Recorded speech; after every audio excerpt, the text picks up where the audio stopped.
Today video is about a national pension system. This has been in existence for more than 10 years now. So there are certain tax exemptions which are there. So both for the old regime and new regime. So for old regime, apart from that 1.5 lakhs which you get in ATC, there is something called ATCCD where you can claim additional 50,000. But after the recent changes in the taxation, the new regime has become really very attractive for most of the people, whoever is earning more than 12 lakhs and even less than 12 lakhs as well. So how does this benefit the an individual is what we are going to look. So on an employer's contribution in the new tax regime, whatever an individual contributes for NPS, there is no tax. It is not exempt from tax. So, but if an employer contributes it, so approximately up to 14% of the basic, there is a tax exemption. So most of the companies are giving an option. Essentially, they are not increasing the CTC. Rather, within the CTC, they are adjusting and they are giving it. So if you are taking your basic salary is around 12 lakhs, so 14% of this would be around 1.68 lakhs. On this, you will be saving a tax of around 50,400. That is 30% of this, right? Assuming that you are in the 30% tax bracket. If you are in a 20% tax bracket, this will be on a lower side, right? So on the good thing is the management fees for the national pension system is like really very low. It is 0.09%. So even if you are investing in an index fund, right, the management fees is typically between 0.1% to 0.2% depending upon the fund house. Right, 0.09% is pretty low. And most of the fund managers, if you have listened to their interviews, whenever they are talking about the NPS, most likely the NPS scheme is mimicking the index because it's not possible to do an active fund management at this lower price, right? So on the EPF side, employer contribution of 12% of basic is exempt from taxes. So but if you are choosing the new regime, then obviously your contribution will not be taxed. But in order to get this 12% of basic contribution from the from the employer, you will have to contribute. So again, this is also a good scheme given the rate of interest. Probably for your debt allocation, EPF can be one of the good things, right? So on the withdrawals, EPF is exempt from taxation. That's the reason why many people run the VPF, but we don't know what will happen in the future. But as of now, there is no tax on this. On the other side, NPS withdrawal is taxable. So if they are going to tax basis the capital gains, or else if they are going to consider this as an income, I couldn't find much data on this. So, but what I know is that this is taxable. Let's look at how NPS can be how it can add difference. So again on the NPS side, right, there are multiple fund houses you can choose. So if you are looking at there is a availability of the performance data as well.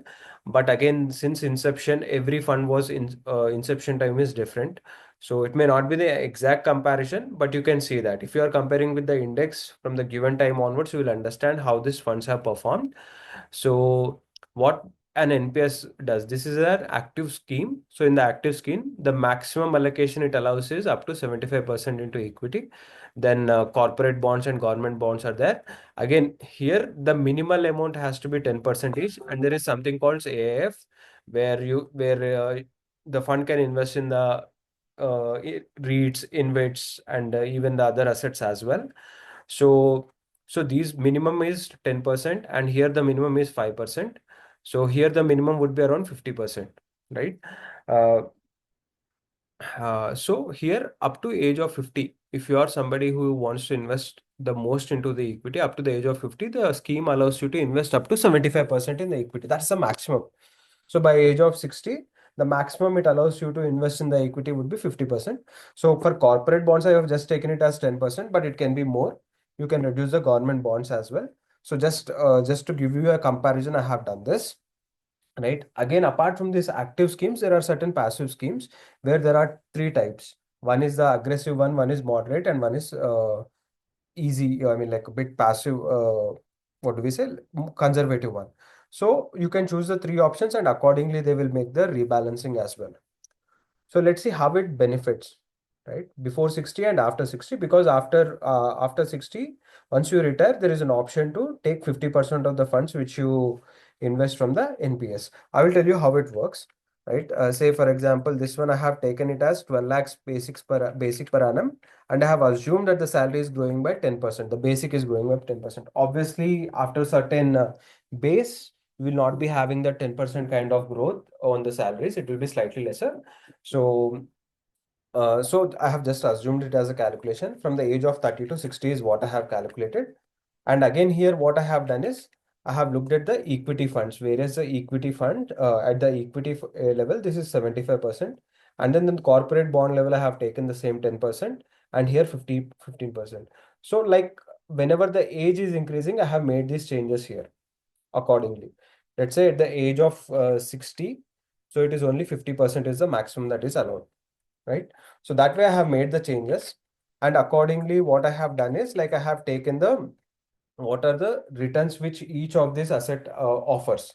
Say, for example, equity long-term returns have been 11%. So I have considered that. Government bonds, I have taken it as 7% right now. Corporate bonds will yield a slightly higher return, right? So that I have assumed as 8%. And accordingly, I have calculated the investment value by the time you will be reaching 60, right? This 1.68 lakhs will end up being 32 lakhs 45,000 at that point of time, right? Overall, I have calculated the investments like this, right? And at the end of 60, the person will end up with a corpus of 9 crores 41 lakhs 22,785. So this is the second option which I have done. That means what if you are not choosing an option to invest in NPS? So in that case, what happens is you will lose out on that 30% of the tax benefit. So that means instead of 168, you will have 1,17,600 in your pocket. So what if we are investing entirely in the equity products, right? Even if you are investing that, so this 1,17,600 becomes 26 lakhs 92,000. So so I have calculated the same aggressive. I have taken everything will be invested in equity, and I have calculated till the age of 60. So by that logic, the person will end up with the 73 lakhs, sorry, 7 crores 31 lakhs corpus. That is like 28.76% less than what you will earn in the NPS. So again, this there is a tax on this, right? If they are considering capital gains, the tax will be lower. If they are considering it as an income at that point of time, probably you'll end up with this corpus only. So, but there is one thing which you can do with the NPS. Say, for example, if there is somebody who has a surplus on this and who doesn't want to withdraw any of this, you can still continue these funds till whatever time the person wants to continue this. That means he can defer the tax and he need not put the money in the annuity, right? In case anything happens, in case of death, then all this money is transmitted to the nominee, whoever the person opts. In case the person wants to withdraw, then he will have to put half of the money into the annuity.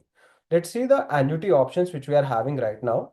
So as of now, at this corpus, I have again this calculator for annuity is also available on the NPS website, right? So there are two options. One is with the return of purchase price, without return of purchase price. That is this 46 lakh, this 47 lakhs. So there are two options. One, you want that 47 lakhs back at the time of death and you want your nominee to receive that, or else you don't want that 47 lakhs, you just want to spend everything away. So every fund is offering different rates, right? For annuity for life, there are three options again in under each of this. One is annuity for life, one is the NPS family income, one is the joint option, joint. So on the NPS family income, so in case of death of the person who has invested in the NPS, first his spouse will be receiving it. Even in case of death of the spouse, his mother will be able to get this amount. And in case of death of the mother, the father will be receiving this amount. Right? That's one option which is there in the NPS family income. On the joint account side, so far no funds have been offering anything without return on the purchase price as well. There are the other two are not there. The offerings are not there. Of course, there are options, but so far these fund houses have not given that. So if you look at it, this 6.93% annuity of 7% may sound bit less for you, but if you look at the long-term trajectory of the interest rates, 7% for the next 20 years, 30 years may not be possible. So even on the developed world, the interest rates have come down. So 7%, whatever you are seeing, 6.9% can be really good interest rates. And on the other side, without return of purchase price, say for example, HDFC Life is offering around 9% of interest, which is huge actually. Even Axis is giving 8.93%, right? So these are very good options. This is something which an individual has to consider, right? On the equity side as well, anyways, here as well, you will be incurring the capital gains tax. If not the income tax, there will be a capital gains tax. So this amount will not be there. But it's a really good option. The NPS side, some of it for the asset allocation purpose, anyways, we will be needing some amount of fixed income. So half of it can be used here, right?